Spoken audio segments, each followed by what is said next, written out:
Congresswoman Elizabeth J. Pan made a call for help to the national government, indicating that the archipelago and its community can no longer bear the high cost of the family basket, and argued that the port should be de-dollarized, taking into account the recent rise in the dollar. Indicating that the neediest community of the islands do not earn the necessary resources to cover the high cost of the family basket, the House Representative Elizabeth J. Pan called on the national government to show solidarity with the situation experienced in the Archipelago Department. In this regard, she indicated that she is working on 2 bills with the objective of lowering the cost of food and de-dollarizing the port of the islands. Estamos adelantando un proyecto de ley. We are working on a bill that are going to be presented and agree with the Minister of Transportation to de-dollarize everything that has to do with the port movement, which is one of the factors that raises the cost of living in the archipelago of San Andres. That is why we are meeting with the Minister of Transportation to create strategies. We are analyzing how we can improve this, because it's what we are requesting from the national government. In the same line of work, the Congresswoman asked the Minister of Labor to hold a technical roundtable to work on a bill aimed at requesting a differential salary for the archipelago, taking into account the high cost of living in the islands. She also asked the Minister of Agriculture to promote the islands in agricultural matters. Otro proyecto de ley que tengo y es el salario diferencial. Another bill I have to request is a differential salary for this distant department of the country where the family basket is more expensive than in any region of Colombia, Caribbean, or the interior of the country.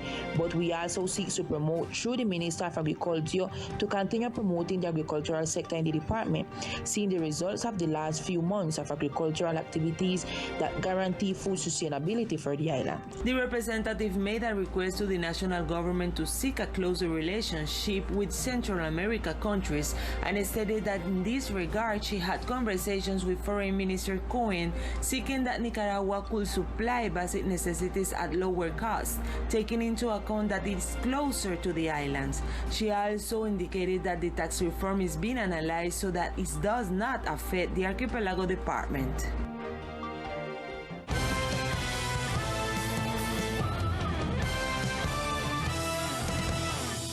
The regionalized distribution of the budget for next year, 2023, has already been announced.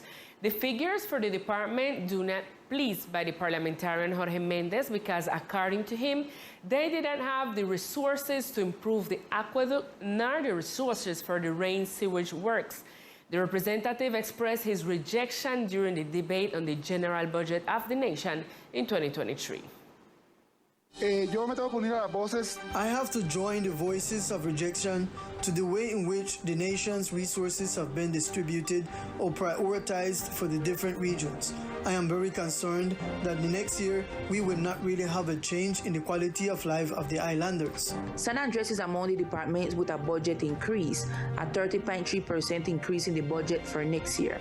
In 2022 for San Andres, 322,000 million pesos were allocated. For 2023, it will be 420,000 million pesos. In his speech, Congressman Jorge Mendez stated that no resources were available to improve the aqueduct and rain sewage system. San Andrés, como ustedes bien lo saben, San Andres, as you well know, almost half of its population has no aqueduct, and those who have water do not receive it every 15 days. And every day you will find a blockade on the roads because people are thirsty. We have been victims of 3 hurricanes in the last 2 years. The representative also announced that despite President Petro's announcement, the National Unit for Risk Disaster Management will not assume the repair of the houses affected by Julia. Y hace 8 días tuvimos el huracán Julia. More than 8 days ago, we had the passage of Hurricane Julia that left more than 700 homes affected. President Gustavo Petro. I communicated with him while he was on the island the next day and said that they were going to make the contracts for the repair of homes, and surprised I was when I communicated with the director of the Risk Management Unit, and he told me that they do not have any single peso for the repair of the homes of the islanders. Mendez pointed out during his speech that the greatest concern on the island is the flooding that is occurring in some sectors of the island. island. The representative is emphatic in requesting that the government prioritize the needs of the islanders and that the resources required for the intervention of the Pluval sewage system in District 4 of San Andres be invested. In other news, at 3 o'clock in the afternoon today at the facilities of the National University Caribbean Branch, the Forum Culture and Heritage will be held, where the Minister of Culture, Patricia Ariza, the Director of National Heritage, and Representative Elizabeth J. Pan will meet with the island community to manage actions that lead to the declaration of national heritage of the First Baptist Church in turn, and ensure resources for maintenance, structural support, and conservation according to the typical architecture of this type of building and that is typical of the Caribbean. This event will be open to the entire community who wish to attend.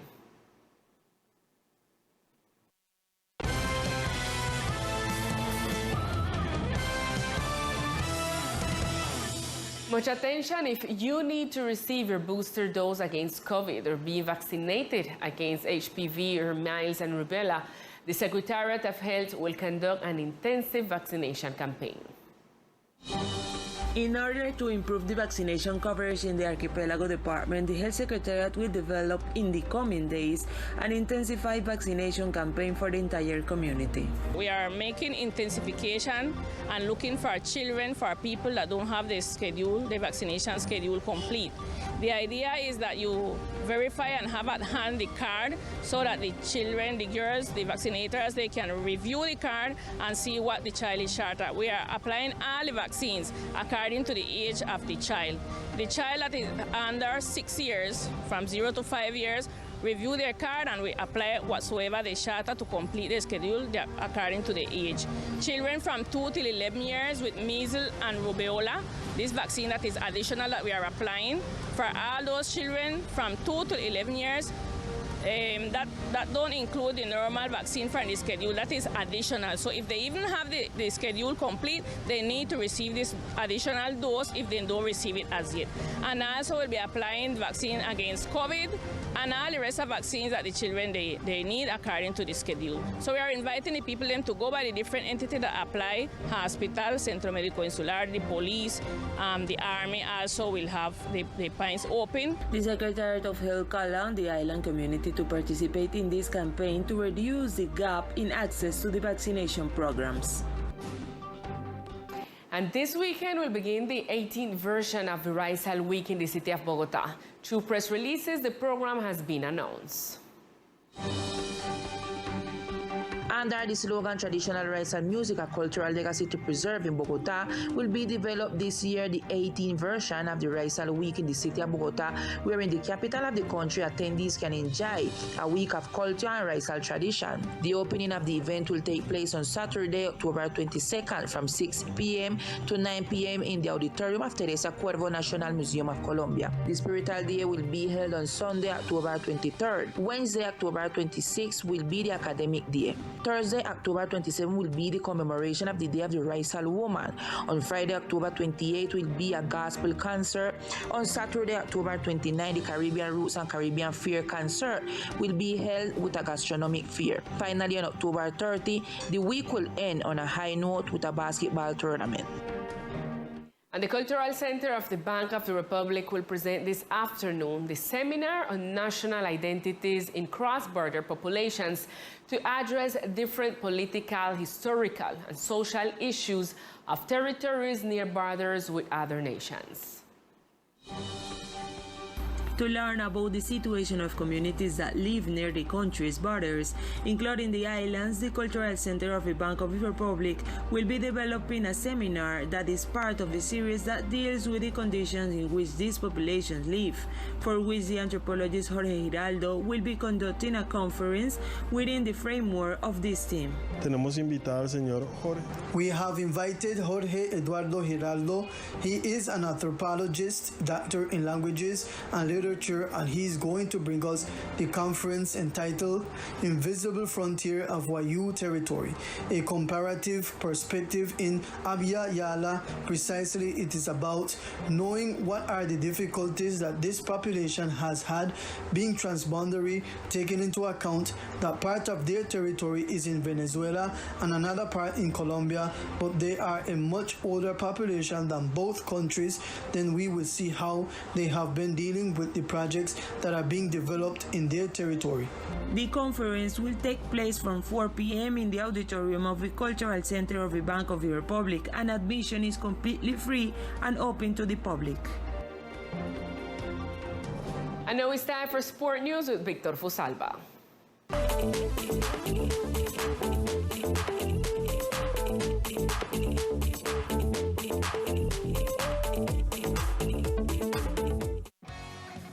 Hello, here are the best sports of the islands. A second victory at home of Caribbean Storm over the Bucaros of Bucaramanga. The Caribbean Storm came out with a different attitude at this second game, but the Bucaros responded to provide a great game to the fans who came out to support the home team. One more win for Caribbean Storm, who beat Bucaros 88-82 to stay second in the standings with 7 games won and 3 lost. The most outstanding player for the Caribbean Storm was the North American Greg Foster.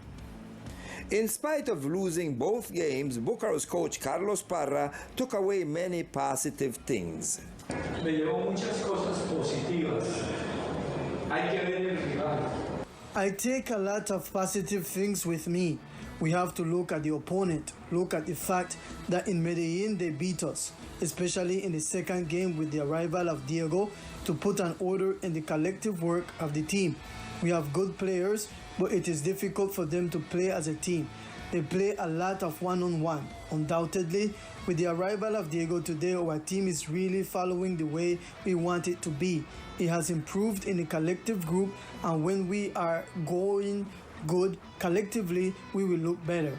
Not only do we look nicer, but the team has better chances to score. I think, to be honest, I think the team has improved a lot in that respect in relation to what we have seen in the past, but we have improved a lot in that respect in relation to what we are doing in previous game at home, and to say that we have been able to win at least one, and why not both games against a tremendous Caribbean team.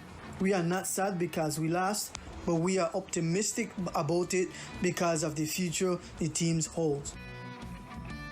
Ivan Garcia will have to make different adjustments to improve his collective game with the Caribbean Storm team in order to continue his winning streak. The next matches of Caribbean Storm will be today and tomorrow, Friday, against Corsarios of Cartagena, where our Islander star Emil Williams played.